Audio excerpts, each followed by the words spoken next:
Kuntun Sathit, I think our worst fear is coming true. That is, inner Bangkok will be flooded, despite all the assurances we got earlier. I think at least part of inner Bangkok will be flooded. Maybe Bangkok will be flooded in most areas, depending on the level. Maybe different levels of flooding at different places. But Bangkokians have been warned that they have to be ready for flooding. Yes. So, as a Bangkokian, what's your advice to the rest of the Bangkokians? Well, this is for the Bangkokians in general.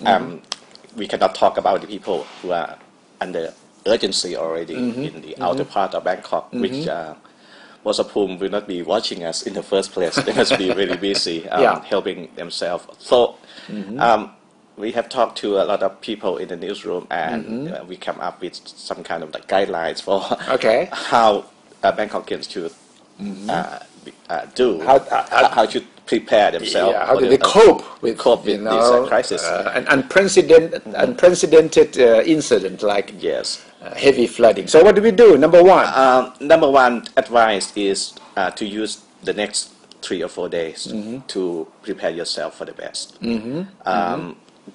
You have a long holidays. Is it Monday a holiday too? Yes, Saturday, Sunday, and Monday. Use those 3 days to prepare yourself. Get your house in order, so to speak. And if possible, you can. If it's possible for you to take tomorrow as a day off, you should do that. So give yourself 4 days, so you will not feel very rushed when something bad happens. You have 4 days to move things up. So that should be your number one priority. Yes. And number two? Number two, I think have to do with the parking, because most of Bangkokians, they have. Today, what we heard today is about problems about parking. Yeah, I call it panic parking. Panic. I got phone calls from relatives. I've got stories about people parking on the expressway and overpass. So a lot of people, they drive their cars to other provinces, which is some kind of hassle. But it's better than to park illegally on the highways or on the expressway. Yeah, some people have been parking in these expressways, super highways, which is their first instinct, because what happened last night sent a lot of people scrambling for safe parking space. But for the people in general who have time, they should move their cars to.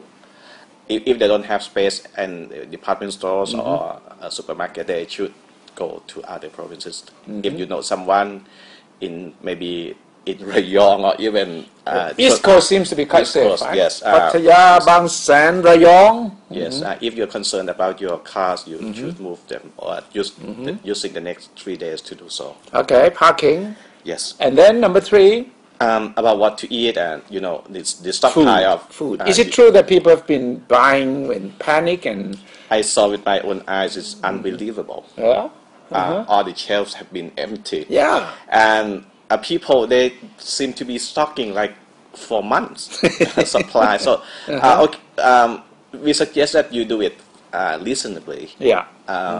Because we believe that it will not a prolonged situation like in Ayutthaya, which has been suffering for weeks without food and water. The Bangkok flood, the worst case will be days, and also it will not be so difficult. Even your house is flooded, it will not be so difficult to go out and get some food. So be reasonable in the stockpile. Right, because if you start buying in panic, then your neighbors will start doing the same thing. Yes. And it will not be good for the sentiment or the general psychological state. Then, well, there's a lot water? Yes, water, because what happened to Prapa? The waterworks. Waterworks last night. So if you're concerned, you should start boiling the water and stock water. You don't have to do it like crazy, like 200 bottles or something, but you just do it reasonable. stockpile. Yeah. Boil Food, water. water, parking, and then And then how the issue of how much you should trust the government. We we have tried to look at this, but we don't have other sources to turn to except the social media, which also is a risk also because some rumors start from there. So, well, if you go into Twitter, Facebook, YouTube, there'll be rumors, but there'll be all sorts of useful information as well. yes, so we recommend if you a Twitter user, you can follow us, Kun Suthishai and me, Tun Sajit, and you look for what who we have been retweeting. So we have told our reporters to be very Careful. respectable, to be very careful in tweeting information concerning this flood. So we can assure you that we'll try to tweet only reliable information. Yes, and you can use this information to compare with that provided by the government, because the government seems to be very quite slow in coming up with the up-to-date situation, because sometimes news on the social media come much faster. So you can use the information from Twitter or from the social media to compare with what provided by the government. Yes, so be prepared for the worst, but we hope for the best. And have a nice weekend. Stay alert, but don't panic.